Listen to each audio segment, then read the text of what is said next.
Naime, prema tvrdnjama dobro obaviještenog izvora, Karleuša je tada navodno rekla da bi trebalo da dobija honorar od 5000 eura i to za svako njeno pojavljivanje u emisiji.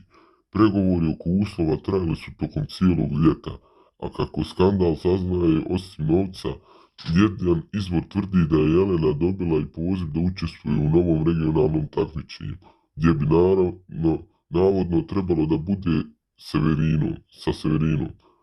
Jelena i Popović su izdali saopštenja u kojima su naveli da se nisu dogovorili oko uslova za dalju saradnju i nisu spominjali cifre.